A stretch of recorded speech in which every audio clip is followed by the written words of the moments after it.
अथेन वंदामि।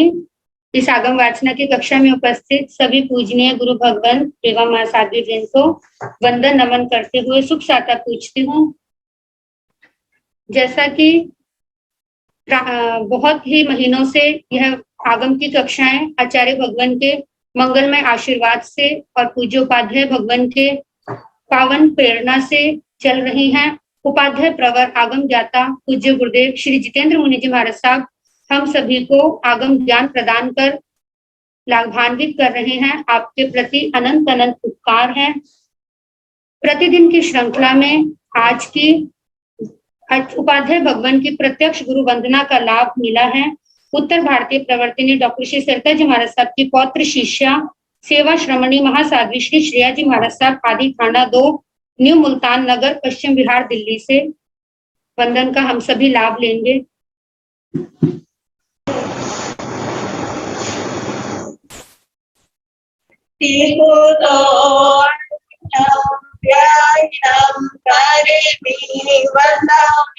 नमः स्वामी सकारे में समाने कल्याण मंगलम देव्यं चेयं पज्वा स्वामी मथेन वंदामि तीखुतो वायाहिरं वयाहिरं कारेमि वंदामि नमः स्वामी सकारेमि सम्मानेमि कल्याणं मंगलम देव्यं चेयं पज्वा स्वामी मथेन वंदामि तीखुतो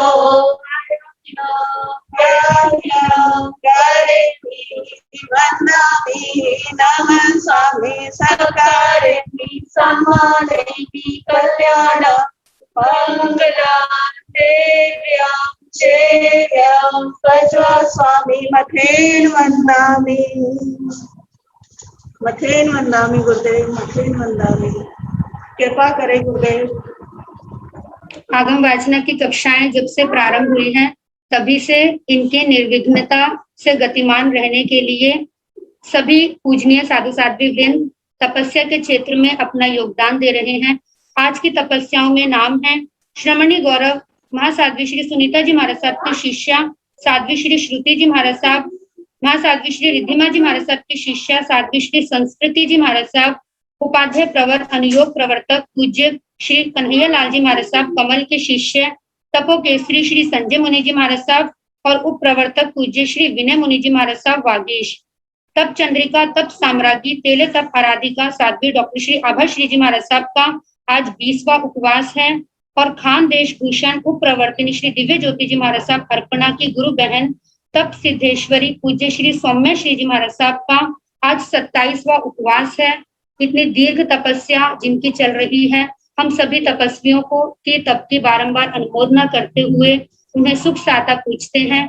अब पूज्य गुरुदेव के चरणों में निवेदन करना चाहूंगी कि आप आगम दान प्रदान कर हमें कृतार्थ करें। अथेन वंदामि गुरुदेव।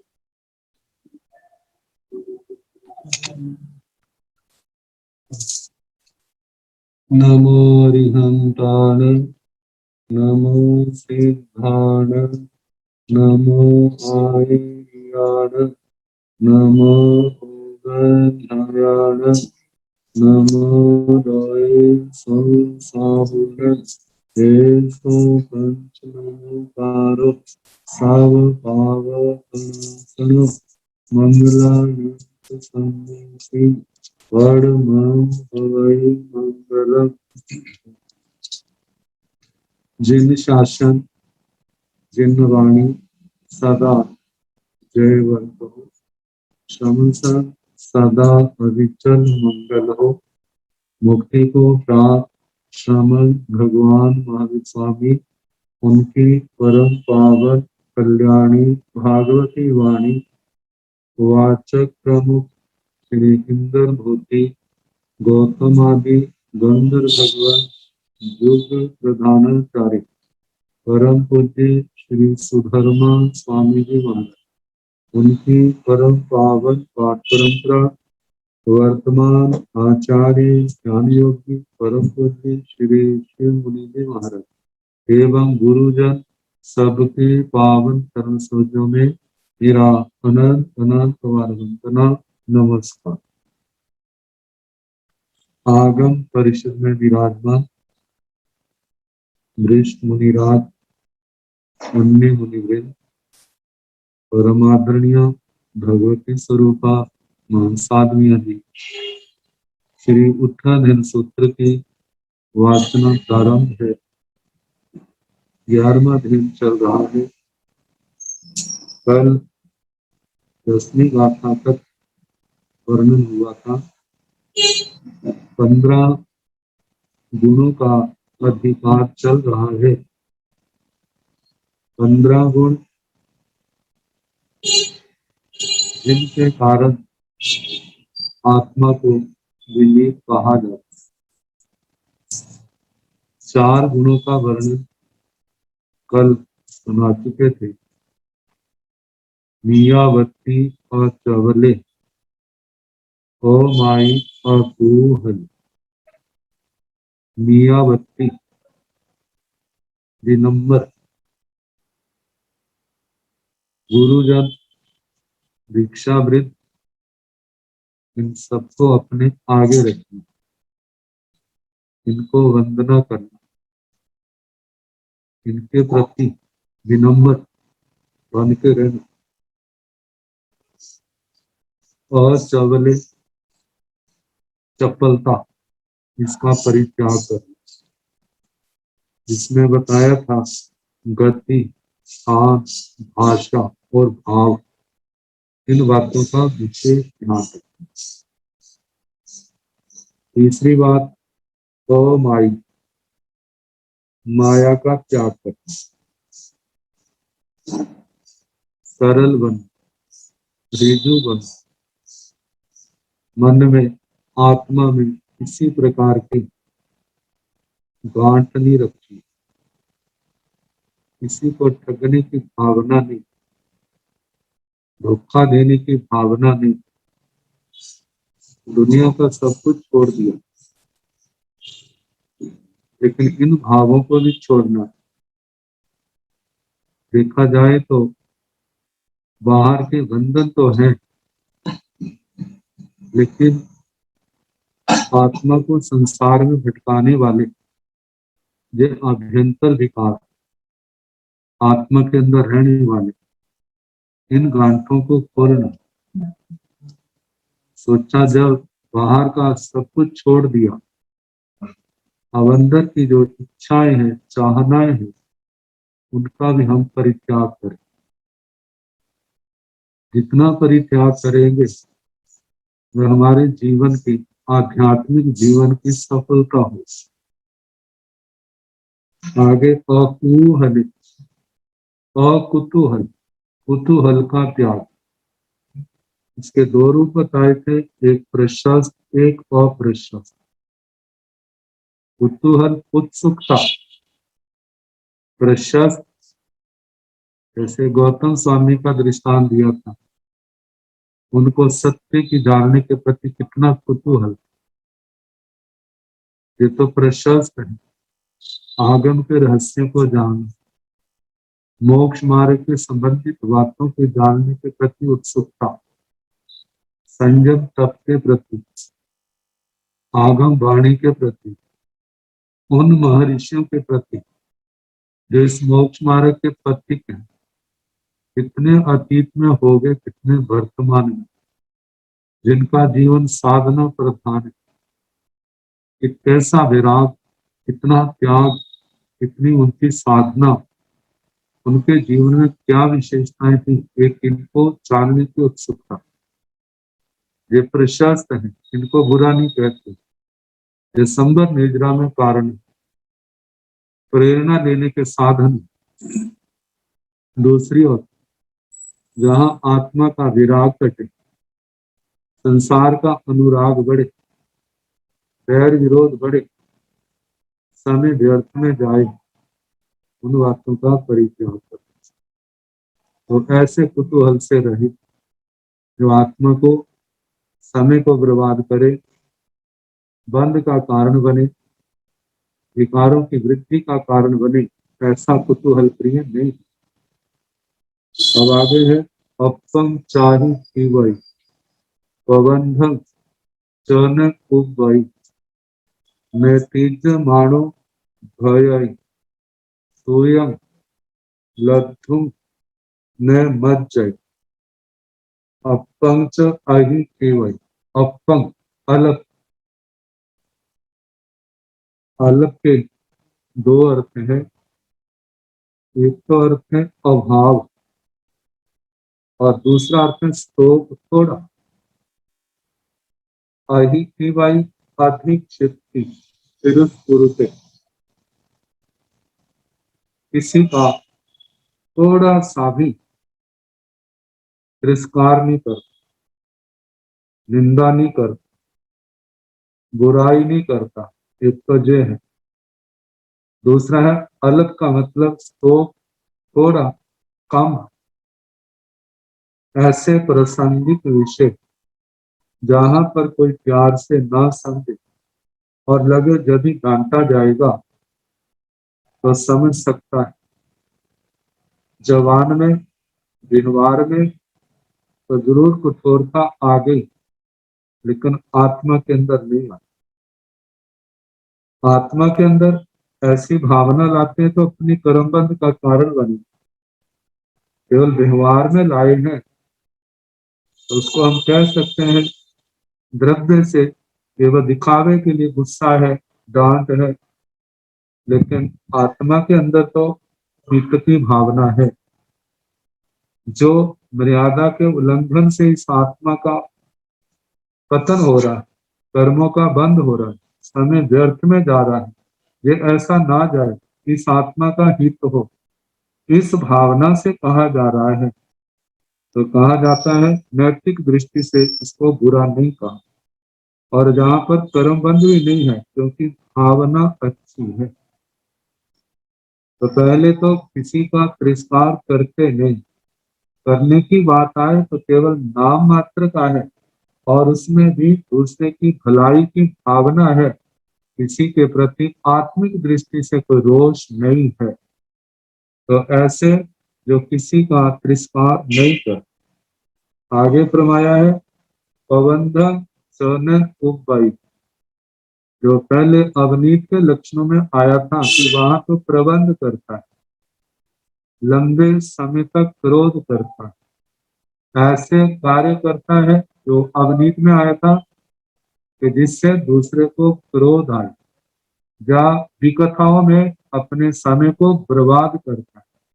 तो जहां विनीत में उनका अभाव आएगा। लंबे समय तक तो क्या, थोड़े समय तक भी क्रोध नहीं करता, क्रोध को उसने शांत कर दिया। क्षय करने मानव प्रसंग आते भी हैं तो अपने विवेक के द्वारा, अपनी समझ से, अपने धैर्य के कारण उस क्रोध को खत्म कर देता है, शांत करता है।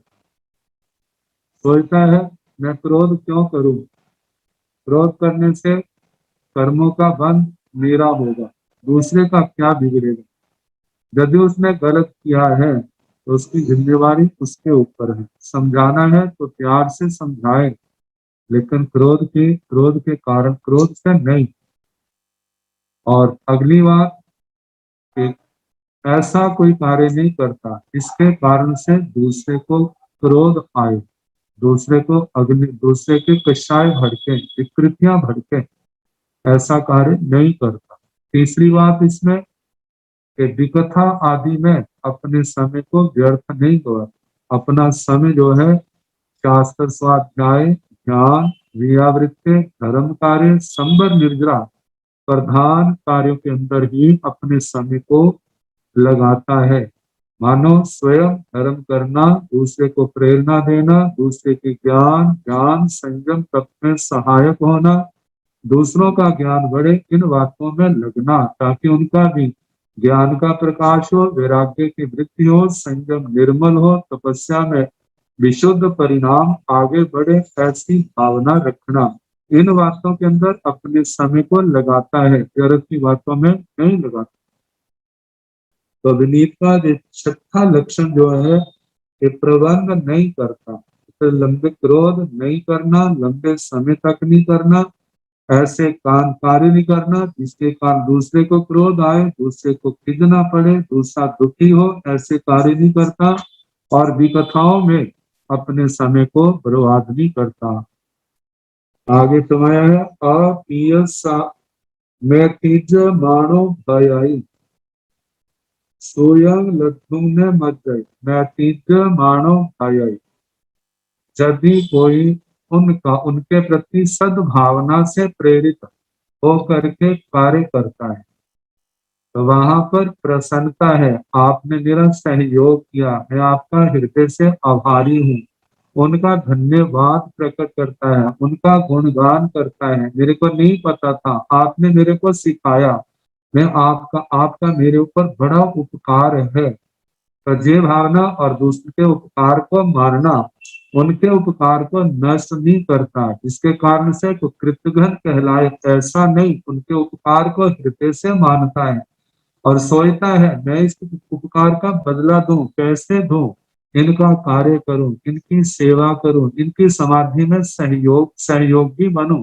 ऐसे भाव रखता है, उनकी मित्रता को स्वीकार करता है और उसको निभाता भी है।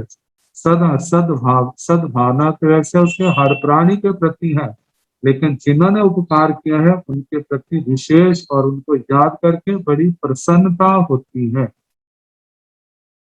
आगे प्रमाया सोयल लघुने मत जाए शुद्ध ज्ञान प्राप्त करके आत्मा में और विनम्रता बढ़ती है, मृदुता भाव आता है, मर्द को अपने अंदर आने नहीं देता। क्या विचार करता है, देखो ये ज्ञान इसका कोई अंत नहीं। दुनिया के अंदर बड़े बड़े ज्ञानी बैठे हैं। ज्ञानी होने का सार क्या है कि हमारे अंदर जो भगवान ने उपदेश दिया है वह हमारे जीवन में आचरण के रूप में उभरे, आचरण के रूप में आए, हमारे अंदर अभिमान न आए। अभिमान के परिणाम अच्छे नहीं होते और आता भी है अपने ज्ञान विवेक अपनी समझ से उसको दूर करता है। मेरे पास क्या है, इतने बड़े बड़े ज्ञानी बैठे हैं वर्तमान में, अतीत काल में इतिहास को देखें कैसे महान आचार्यों के, विद्वानों के, ज्ञानियों की जीवन गाथाएं पढ़ने में सुनने में आती हैं। कितना ज्ञान था, एक एक दिन में कितने कितने श्लोक शास्त्रों के पाठ कंठस्थ कर लेते थे। उनके सामने मेरा क्या अस्तित्व है, कुछ भी नहीं है। जो ऐसे ज्ञानी हुए हैं हम उनके चरणों में नतमस्तक हो, हम उनको वंदना करें, उनके जीवन की, उनके ज्ञान की, उनके ध्यान की, उनके साधना की अनुमोदना करें, ताकि हमारे भी जो अंतराय हैं वो हल्के पड़े, वे टूट जाएं, हम भी इस मार्ग में आगे बढ़े। और अभिमान के क्या सोचना, अरे यदि मेरे को ये पढ़ करके अभिमान आता है तो इसका मतलब अभी मेरे अंदर ज्ञान नहीं आया। क्यों नहीं आया? केवल शब्दों के पाठ रटे हैं, शब्दों की परिभाषाएं समझी है, दिमाग में बिठाई है, केवल दिमाग के बोझ को बढ़ाया है। क्योंकि जब लाइट आ जाती है तो वहां पर अंधेरा नहीं होता, वहां पर प्रकाश हो जाता है। ऐसे ही सच्चे अर्थों में यदि मेरे अंदर ज्ञान है तो मेरा वहां पर ये मद आदि कोई विकार, ये अंधेरा नहीं होना चाहिए। अंधेरा हो रहा है तो इसका मतलब मेरे में कहीं ना कहीं अब कमी है, जिसके कारण से वो प्रकाश रुक रहा है और ये अंधेरा मेरी आत्मा को प्रभावित कर रहा है। तो शास्त्रों की बातों का ही चिंतन करके यदि अभिमान के संस्कार आत्मा में उभरते हैं, मद आता है, तो उनका परिहार करे, उनको दूर करे। सोचे मेरे पास जो ज्ञान है ये अभी कुछ भी नहीं है, मैंने बहुत आगे बढ़ना है। आगे तभी बढ़ सकेगा यदि उसके अंदर विनम्रता मृदुता के भाव जितने आगे आएंगे। विनम्रता बढ़ेगी, विनम्रता के साथ साथ उसका ज्ञान उसकी समझ बढ़ती जाएगी। तो इस करके वह शास्त्र ज्ञान प्राप्त करके मद नहीं करता। इस प्रकार 8 बातें हो गई हैं, 15 में से 7 बातें और हैं। नाय पापाव परिखेली नाय मित्तेसु कुप्पई अपिय साभी मित्त स रहे कल्याण भाषय। नाय पाव परिखेगी, किसी की भूल को देख करके उसका तिरस्कार नहीं करता। समझाना है, बड़े प्यार से समझाता है। हमें मनुष्य जन्म मिला है, हम इन भूलों को ना करें। जे भूलें गृहस्थी करते हैं, साधु भी करेगा तो उनके अंदर क्या अंतर होगा। जे भूलें ही एक दिन कांटों का, शूलों का रूप बनती है और आने वाले समय में जे असमाधि का कारण बनती है। इन भूलों से हम ध्यान रखें, प्रयास करें तो हम बच सकते हैं। ऐसे हम प्यार से समझा सकते हैं, लेकिन उनका तिरस्कार ना किया जाए। और पाव परि न्याय पाव परि के भी दूसरे के ऊपर पाप का परिक्षेप करना, मतलब दूसरे के ऊपर पाप का परिक्षेप क्या है, उसके ऊपर अभ्याख्यान, झूठा दोषारोपण लगाना। कहा जे असमाधि का बहुत बड़ा कारण है। जब ये दोष है तो कितनी आत्मा साधना कर ले, उसकी आत्मा को शांति मिलने वाली नहीं है, विराधकता की ओर बढ़ेगा। तो कहा जाता है जो ऐसे पाप परिक्षेप, दूसरे के ऊपर झूठा दोषारोपण लगाता है, पाप फेंकता है, तो वो अगणितों की श्रेणी में है। लेकिन जहाँ का है नाय पाप परिक्षेपी, जो किसी के ऊपर पाप का परिक्षेप नहीं करता, किसी का तिरस्कार नहीं करता, मानो पाप है तो उसको प्यार से समझा करके उसको दूर करता है, इसमें विशेषता है। लेकिन जिस बात को कहने से दूसरे में टीठता आए, तो कहा ऐसा कहने की जरूरत नहीं है, मौन रहे और अपनी आत्मा को सुधारने का प्रयास करे। और कहा जाता है जिस कहने से कोई फर्क हो, प्रभाव दिखाई दे तो बोले, नहीं तो अपने गुणों का विकास करे, अपने चरित्र को ऊंचा बनाए, जिसको देख करके दूसरा स्वयं प्रभावित हो। तो किसी के ऊपर पाप परिक्षेप नहीं करता, किसी का तिरस्कार नहीं करता। आगे फरमाया है नाय मित्रेषु कुप्पई, मित्र जनों के ऊपर क्रोध नहीं करता। मित्र किसको कहते हैं, जहां पर कहा है जो हितैषी है, या जिसने हमारा भला किया है, किसी समय उपकार किया है, जिन्होंने उपकार किया है उनके ऊपर कभी क्रोध नहीं करता। यदि कोई ऐसा प्रसंग हो तो उनको बड़ी विनम्रता से निवेदन करेगा, लेकिन क्रोध का प्रसंग नहीं बनाएगा। तो जहाँ कहा जा रहा है कि मित्र लोगों के ऊपर, हितैषियों के ऊपर जो क्रोध नहीं करता, उनका उपकार मानता है। आगे फरमाया है अपियसावी मित्र स रहे कल्याण भाषाई। दो शब्द आए, एक आया अप्रिय, दूसरा आया है मित्र। मित्र हो और अप्रिय हो, ये दो बातें कैसे संगत बैठेंगी। अप्रिय है तो मित्र नहीं होगा, मित्र है तो अप्रिय नहीं होगा। लेकिन जहां पर भगवान ने दोनों बातें कही है, अप्रिय मित्र का, तो इसका मतलब ये है कोई मित्र था, उसने हमारे ऊपर उपकार किया था, लेकिन समय की कालांतर में, समय के प्रभाव से, कर्म के दोष से अब उसकी भावना बदल गई।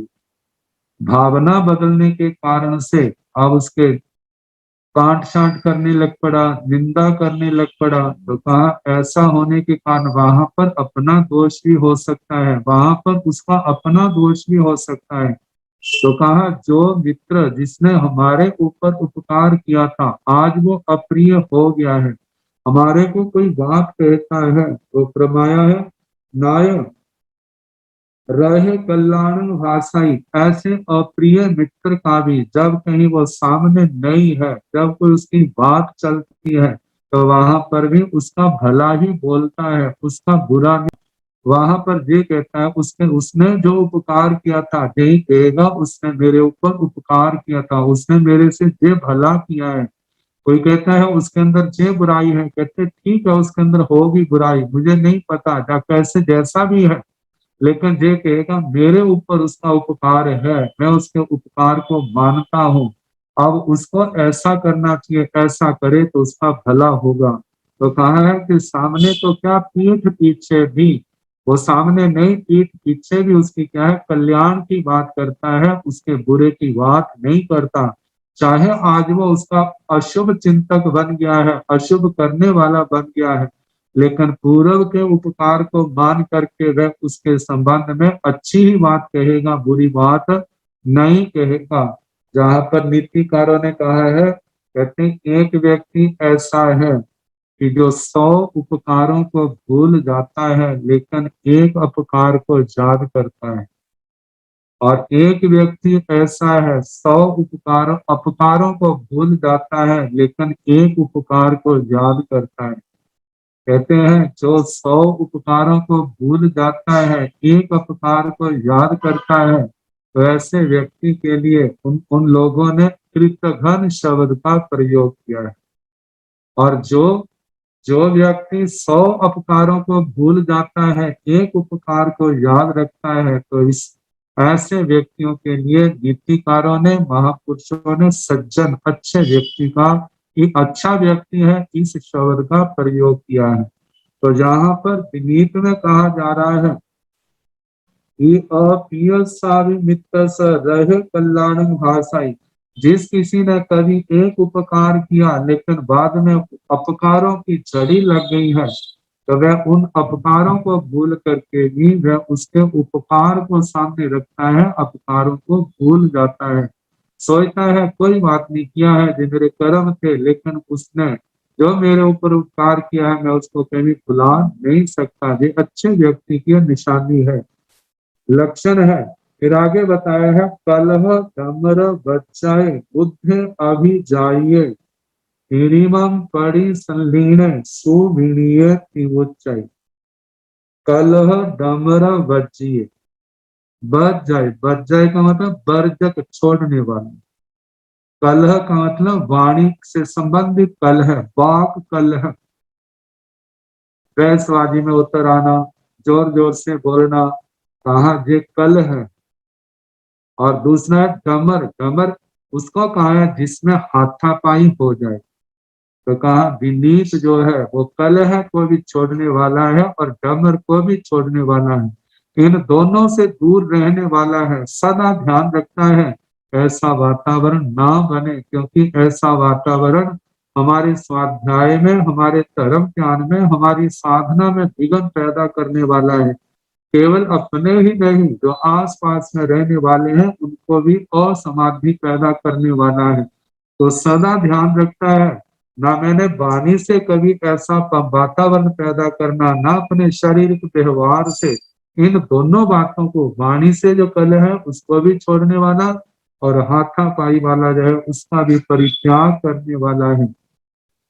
क्योंकि शांति का मार्ग जो है, शांति तभी आती है जब आत्मा के अंदर सहन शक्ति हो। सहन शक्ति होगी तो इन विपरीत प्रवृत्तियों को समता से सहन कर लेगा और इनका परिणाम पहले चाहे बुरा लगे, लेकिन इनका परिणाम जो होगा वह अनंत मधुर होगा, क्योंकि सहन शक्ति का आखिरी परिणाम जो है वो अनंत मधुर है।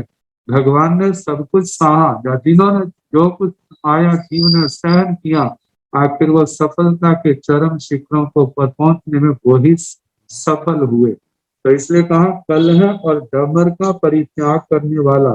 बुद्ध शब्द आता है बुद्ध, बुद्धिमान, बोध को प्राप्त। ये जो है 15 गुणों के अंदर इस शब्द को नहीं दिया, इसके संबंध में कहा है ये प्रत्येक शब्द के साथ जुड़ जाता है। जो मतलब ऐसा बुद्धिमान विनीत, विनीत साधक, विनीत आत्मा कैसी, जो बुद्धिमान है, क्योंकि जो बुद्धिमान होगा वो इन बातों को समझ सकेगा, वो इनको धारण कर सकेगा, वो इनका अभ्यास करेगा। जिसके अंदर बुद्धि बल नहीं है, ये समझ नहीं है, तो इनमें से कोई भी उसके जीवन में बात नहीं होगी। तो इसलिए कहा जो बुद्ध शब्द जो है ना, कोमल शब्द सबके साथ जुड़ता है। अभी जाइए, अभी जाइए का मतलब अभिजात कुलीन है। कुलीन, कुलीन उस व्यक्ति के लिए कहा है, जैसे आता है ना, जाति से संपन्न हो, कुल से संपन्न हो। जाति का से संबंध है मातृपक्ष, कुल से संबंध है पितृपक्ष। जो मातृपक्ष है, मातृपक्ष के प्रभाव से आत्मा के अंदर विनम्रता आती, और कुल के गुण के हिसाब से जो कुल से संपन्न है उसके अंदर धीरता आती, गंभीरता आती है, दृढ़ता आती है। जो बात का धनी होगा, जो कहा है उसको पूर्ण करेगा, जो संकल्प लिया है उसको पूर्ण करेगा, जो प्रतिज्ञा ली है उसको पूर्ण करेगा, जो कार्य की जिम्मेवारी ली है उसको पूर्ण करेगा। तो ऐसे गुणों से संपन्न जो आत्मा है उसको कुलीन कहा जाता है। आगे कहा हीरिमंग, हीरिमंग का मतलब लज्जा संपन्न, जो पाप कर्म करने में लज्जा का अनुभव करता है, उसको घृणा का अनुभव होता है, मैंने जो कार्य नहीं करना, मतलब पाप में जिसको लज्जा का अनुभव होता है, धर्म में खुशी होती है, संयम तप में, सेवा में, धर्म के कार्यों में आत्मिक प्रसन्नता होती है। लेकिन जहाँ कोई पाप की बात आएगी वहां पर घृणा, लज्जा, शर्म, ये बातें उसके अनुभव में आएंगी। मेरे को ऐसा काम नहीं करना। कहा जे कार्य जो है इस लोक से संबंधी, परलोक से संबंधी सभी प्रकार से जो क्या है अशुभ है, कर्मों के बंध के कारण है, और ऐसा समझ करके उनकी ओर ध्यान नहीं देता। तो इस प्रकार ह्रीमान लज्जा संपन्न है। आगे 15वां गुण कहा है पड़ी संलीन, प्रति संलीन। प्रति संलीन में आता है कि इंद्रियों को वश में करने वाला, कषायों को वश में करने वाला, मन वचन काया को पाप से हटाने वाला, एकांत शांत स्थान में रह करके अपनी धर्म साधना करने वाला। जैसे 12 प्रकार के तत्व में जो बाह्य तत्व के 6 भेद है, छठा भेद प्रति संलीन है। प्रति जिसमें इंद्रिय प्रति संलीनता आती है, कषाय प्रति संलीनता आती है, योग प्रति संलीनता, विविक्त शयन आसन। तो इंद्रिय प्रति संलीनता, वैसे इंद्रियां है, खुली है, विषयों का संपर्क तो होता ही है, लेकिन एक तो नॉर्मल है, एक तड़क भड़क वाले हैं। जिन विषयों के संपर्क से आत्मा में चंचलता आए, अस्थिरता आए, आत्मा धर्म के मार्ग से विमुख होने का प्रसंग आए, तो कहा ऐसे प्रसंगों को छोड़ना है। जिनके अंदर फंस करके समय बर्बाद जाता है, कोई आध्यात्मिक धर्म का लाभ नहीं होता, उन बातों को छोड़ना है। मानो अचानक प्रसंग आए तो उस समय अपनी आत्मा को समझाना, और उन इंद्रियों के पीछे जो राग है या द्वेष का प्रसंग है उसको छोड़ना, क्या समझ करके इनका अंतिम परिणाम अच्छा नहीं है, इसलिए इस मार्ग पर मेरे को चलना नहीं है। मेरा मार्ग और है, स्थान है तो स्थान को छोड़ दे, कोई प्रसंग है तो उस प्रसंग को बदल दे, ऐसे प्रसंगों पर नहीं जाना। दूसरी बात है कषाय प्रति संलीनता, कषायों की उदीरना नहीं करनी। ऐसा वातावरण, ऐसी बातें नहीं करना जिससे शांत कषाय जो है उदय में आ जाए। मानो किसी कारण से कषाय उदय में आ गए हैं तो उनको, जैसे कहा जाता है, क्रोध को क्षमा शांति के द्वारा, मान को विनम्रता मृदुता के द्वारा, माया को सरलता के द्वारा, लोभ को संतोष के द्वारा जीतने का प्रयास करे। ये आत्मा की तपस्या है, और इस तपस्या के अंदर आत्मा इस जीवन की सफलता है। तीसरी बात कही है योग प्रति संलीनता। योग प्रति संलीनता में कहा है कि मन वचन काया से अकुशल योगों का निरोध करना और कुशल योगों की उदीरना करना। मतलब मन के अंदर किसी प्रकार के अशुभ भाव नहीं आने देने, वाणी के द्वारा असत्य या मिश्र भाषा का प्रयोग नहीं करना। यदि सत्य और मिश्र भाषा है तो वो भी भाषा समिति पूर्वक बोलना, जो क्लेश ऐसा बोलना जिससे क्लेश ना हो, क्लेश है तो शांत हो जाए। आगे काया से किसी प्रकार का कोई अकुशल कर्म नहीं करना, करना है तो कुशल कर्म करे। कुशल कर्म जो है वो संयम और तप से संबंधित है। संयम तप प्रधान क्रिया होनी चाहिए, वही आत्मा के उत्थान विकास का कारण है। और विविक्त शयन आसन, ऐसे स्थान का सेवन नहीं करना जो स्थान असमाधि कारक हो, समाधि को तोड़ने वाला हो, शांत हो। जैसे साधु के लिए स्त्री पुरुष नपुंसक से रहित स्थान हो, साध्वी के लिए पुरुष नपुंसक पशु से रहित स्थान हो, ऐसे शांत स्थान में अपने स्वाध्याय में ध्यान में अपने आप को लगाना। तो कहा इस प्रकार जो प्रति संलीन है, तो ये 15 गुण हुए।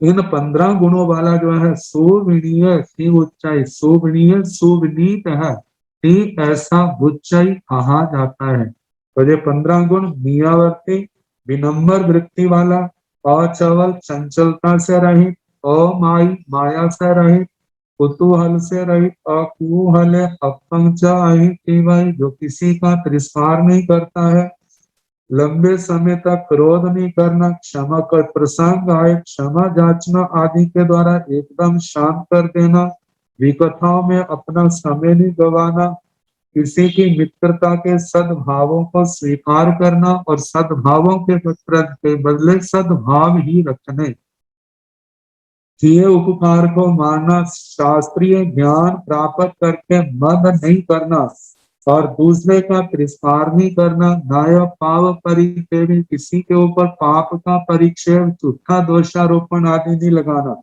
और जिन्होंने हमारे ऊपर उपकार किया, वैसे तो किसी के ऊपर भी क्रोध नहीं करना, लेकिन जिन्होंने उपकार किया है उनके प्रति सदा ध्यान रखना, उनके प्रति क्रोध नहीं करना।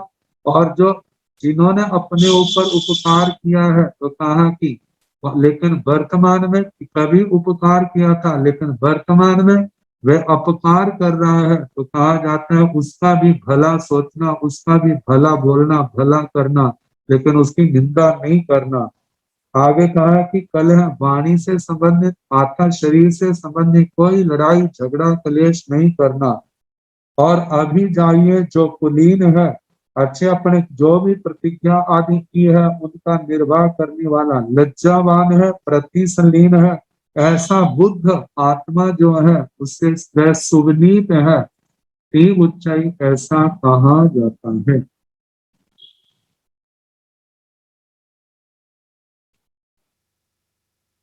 चौदहवीं गाथा, वसे गुरुकुल नीचा जोगवम उवहाणवम तियं करे तियं वाई ते सिक्खं लद्दुम मरिहै। वसे गुरुकुले निच्चं, निच्चं सदा, गुरुकुल में बसे, वास करे, निवास करे। गुरुकुल गुरुओं के सानिध्य में रहना, लेकिन इसके साथ एक और कहा है, गुरुकुल में रहते हुए गुरुओं की आज्ञा में रहना। ऐसा नहीं कि रहे तो गुरुकुल में लेकिन गुरुओं की आज्ञा का पालन ना करे। यदि गुरुकुल में रह करके भी गुरुओं की आज्ञा का पालन नहीं करता, तो जो बात कही है वह सिक्खं लद्दुम न आरी है, वह शिक्षा प्राप्त करने के योग्य नहीं होगा।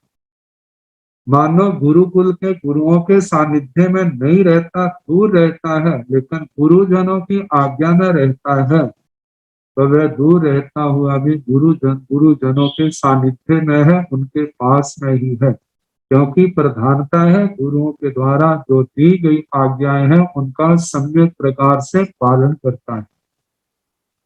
तो जहां पर 5 बातें कही है, तो पहली बात कही है कि गुरुकुल में वास करे, गुरुओं की आज्ञा में रहे। दूसरी बात कही है योगवम, योगवान, योगवान, योग का अर्थ जहां पर 3 योग है, मन वचन काया। हमारे योग जो है वे धर्म प्रधान होने चाहिए। हमारा मन, हमारी वाणी, हमारी शरीर, इन तीनों के द्वारा धर्म की आराधना होनी चाहिए। आत्मा इन तीनों योगों के माध्यम से संयम और तप की आराधना करे, धर्म योगों की आराधना करे, जिससे संवर हो, निर्जरा हो, नए कर्मों के बंध से बचें और पुराने कर्मों के बंध हमारे कट जाएं। ऐसे धर्म योग हमारे अंदर होने चाहिए। इनके साथ कई और अर्थ जोड़ देते हैं, जैसे अष्टांग योग को भी जोड़ा है, तो देखा जाए अष्टांग योग भी है, जैसे जम है, नियम है, आसन, प्राणायाम, प्रत्याहार, धारणा, ध्यान, समाधि आदि जो है। यदि पूरे कुछ अंग तो शारीरिक स्वस्थता से संबंध रखते हैं और उसमें जम में शिव चारित्र आ गया है, महाव्रत आ गए हैं, नियम में उत्तर गुण आ जाते हैं। जहां पर आसन प्राणायाम है, जिनका शरीर की स्वस्थता से ज्यादा संबंध है, आगे प्रत्याहार धारणा ध्यान समाधि है। ये भी अंग जो है इंद्रियों को वश में करने के लिए, चित्त को एकाग्र करने के लिए, पापों से हटा करके धर्म मार्ग में आत्मा में स्थित होने के लिए ये सारे साधन बताए हैं। तो कहने का मतलब हमारे योग जो है वो धर्म प्रधान हो। हमारे योगों में 5 समिति 3 गुप्ती होनी चाहिए। हमारे योगों में 5 महाव्रतों का आचरण है, 6ठे रात्रि भोजन का त्याग है, 10 यति धर्म की आराधना है। यदि हमारे योगों के द्वारा इनका अनुष्ठान हो रहा है तो ये हमारे धर्म योग हमारी आत्म शुद्धि का कारण है, कर्मों की महानिर्ग्रह का कारण है, संबर का कारण है। आत्मा जैसे जैसे कर्मों के बोझ से हल्की होगी तो कहा जाता है जैसे बीमारी से मुक्त होने पर व्यक्ति को समाधि शांति महसूस होती है, सिर का बोझ उतरने के बाद व्यक्ति को समाधि का अनुभव होता है, ऐसे कर्मों का बोझ जब हमारी आत्मा का हल्का होगा तो समाधि भाव, ये कोई प्राय भाव नहीं, ये तो आत्मा का भाव है, बिल्कुल शांत चित्त होगा। तो इसलिए कहा जाता है इन धर्म योगों वाला हो, धर्म योगों की आराधना करने वाला। तीसरी बात कही है उपहाणव, उपधान तप करने वाला। उपधान तप कहते हैं, उपधान क्या है? जैसे अंग है, उपांग है, जितनी भी हमारी आगम वाणी है, जैसे अंग है, उपांग है, शेर सूत्र है, मूल सूत्र है, आवश्यक सूत्र है, 32 के 32 आगम अपने स्थानकवासी परंपरा है, परंपरा में है, मंदिरवासी संप्रदाय में उनमें कुछ और शास्त्र है, 45 की संख्या है। तो कहा जो भी इनके उपधान सबका विधान है, तो कहा जाता है कि ये अंग उपांग जिनके अंदर सिद्धांतों का वर्णन है, तो कहते पढ़ने के लिए, इनकी आराधना के लिए क्या करना? आयमिर, उपवास, विग्रह आदि का त्याग, ऐसा जो तप विशेष है उसको उपधान तप कहा जाता है। शास्त्र पढ़ते समय आयमिल है, उपवास है, निधि आदि है। निधि में जिसमें दिगों का त्याग किया जाता है, विकृति जो आत्मा जिन पदार्थों का सेवन करने से आत्मा के अंदर मद बढ़ता है, शरीर में मद बढ़ता है, ताकत शक्ति बढ़ती है, जिसके कारण इंद्रियों में चंचलता आती है, तो उस शक्ति को तप के अंदर लगाना, वो शक्ति हमारे असंयम की वृद्धि का कारण ना बने, संयम तप की वृद्धि का कारण बने। तो हमारे शास्त्र स्वाध्याय में स्थिरता आए और शास्त्र स्वाध्याय में आने वाली जो जीवन बाधाएं हैं वे दूर हो, इसलिए आयमिल, उपवास, निधि आदि तपस्या करते रहना। ये जो तप है उपधान तप है, तो उपहानवन मतलब उपधानवान, उपधान तप करने वाला हो। उपधान तप से जीवन के अंदर आने वाली अनेक प्रकार की जीवन बाधाएं दूर हो जाती है, और उनके दूर होने से हमारा जो साधना है, चाहे वो तपस्या, चाहे वो स्वाध्याय की है, जप की है, सेवा की है, उसमें किसी प्रकार का विघ्न नहीं आएगा। तो इसलिए तीसरा गुण कहा है उपधानवान, उपधान तप करने वाला हो। इसके आगे कहा है पियम करे पियम वायु। चौथा गुण है पियम करे, किसी का भी को करना है तो प्रिय ही करना है, किसी का अप्रिय नहीं करना। मानो किसी ने हमारा प्रिय किया हो या ना किया हो, हमने कोई भी हमारे संपर्क में आता है तो उसका भला ही करे, लेकिन बुरा ना करे। करना तो क्या, सोचना भी नहीं। और मानो किसी ने अपनी अज्ञानता के कारण, मूढ़ता के कारण से हमारा अप्रिय किया, किसी प्रकार का नुकसान किया, तो कहा उसका नुकसान के बदले नुकसान ना करके उसका भी क्या करना? प्रिय करना। एक सच्चे साधक के लक्षण है और आत्मा को साधना के क्षेत्र में आगे बढ़ाने वाले हैं। तो कहा जो भला करते हैं उनका तो भला करना ही है, लेकिन जो भला नहीं करते, भले के स्थान पर बुरा करते हैं, तो ऐसे लोगों का भी क्या करना? प्रिय करना। ये चौथा गुण है पियम वाई, प्रिय बोलना, जो तो मीठा बोलते हैं, प्रिय बोलते हैं, उनके प्रति तो प्रिय व्यवहार रखना ही है। वाणी का मानो कोई अप्रिय भी बोलता है तो उसके प्रति भी प्रिय व्यवहार रखना, प्रिय वचन बोलना, कड़वे तिखे रुखे व्यवहार का, ऐसे शब्दों का प्रयोग नहीं करना। इस प्रकार ये 5 बातें हुई। पहली बात गुरुकुल में वास करना, गुरुओं की आज्ञा में रहना। दूसरी बात अपने योगों को धर्ममय बनाना। तीसरी बात उपधान तप करते रहना। और चौथी बात है प्रिय करना। और पांचवी बात प्रिय बोलना। ऐसे 5 गुणों वाला जो है शेर सिखम लड्डू मारी हाई, ऐसा साधक, ऐसी आत्मा सिखम लड्डू शिक्षा प्राप्त करने के योग्य होता है। इस ऐसे गुणों की आराधना करने से, अभ्यास करने से आत्मा के अंदर जो ये धर्म शिक्षा है, जो ग्रहण शिक्षा है, जो आसेवना शिक्षा है, ये सारे के सारे गुण आत्मा के अंदर आ जाएंगे। जे बहुश्रुत बनने के जो स्थान है, कहा बहुश्रुत बनने में क्या क्या रुकावटें आती है, वो सारा पहले 4 दोषों के माध्यम से दूसरी गाथा में बताया, फिर 5 दोषों के माध्यम से बताया। ये 5 स्थान शिक्षा में बाधक है, इनसे शिक्षा प्राप्त नहीं होती। फिर उसके बाद 8 गुणों का वर्णन आया, जिनके कारण से आत्मा शिक्षा का अधिकारी बनता है। फिर उसके बाद 14 दोषों का वर्णन आया है। वे 14 दोष जो हैं, जो जीवन को साधना में जीवन को अव्यवस्थित करने वाले हैं, उनका परित्याग करना है। फिर 15 गुणों का वर्णन आया। 15 गुण इस आत्मा को आगे बढ़ने में सहायक है। तो जो आत्मा जागरूक हो करके इन सभी बातों का ध्यान रखता है, शास्त्र स्वाध्याय में आगे बढ़ता है, उसका चरित्र दिन प्रतिदिन निर्मल होता जाता है, शुद्ध ज्ञान भी बढ़ता जाता है, तो एक दिन ऐसा आता है कि वह बहुश्रुत जैसे गौरवपूर्ण स्थान को पाने का अधिकारी बन जाता है। जब वह बहुश्रुत के गौरवपूर्ण स्थान को प्राप्त हो जाता है, तो ऐसी पुण्य आत्मा के ऐसी महान आत्मा के शास्त्रकारों ने 16 उपमाओं के द्वारा उपमित किया है कि ऐसे जैसे ये 16 बातें अपने क्षेत्र में प्रधान है, इसी प्रकार बहुश्रुत मुनिराज अपने क्षेत्र में प्रधान है। अब इन 16 उपमाओं का वर्णन आएगा, वे कल जैसे अवसर होगा उनका प्रारंभ किया जाएगा। मथेन वंदामी गुरुदेव, अनंत कृपा की आप श्री जी ने हमें आगम ज्ञान प्रदान किया और हमारे मन की शंकाओं को दूर करके हमें हमारे ऊपर अनंत उपकार किया। मथेन वंदामी गुरुदेव। अब आप श्री जी के चरणों में निवेदन करूंगी कि मंगल पाठ से इस कक्षा का समापन करने की कृपा करें। नमो अरिहंताणं, नमो सिद्धाणं, नमो आयुर्याणं, नमो उद्धाराणं, नमो लोयसाहुणं, केशो पंच नमो कारो सर्वपारो विनाशनो मंगलानि प्रसन्ने परमं वै मंगलम्। श्री चतारि मंगलम सिद्धामंगलम साहु मंगलम केवलीनाथो ब्रह्म मंगलम।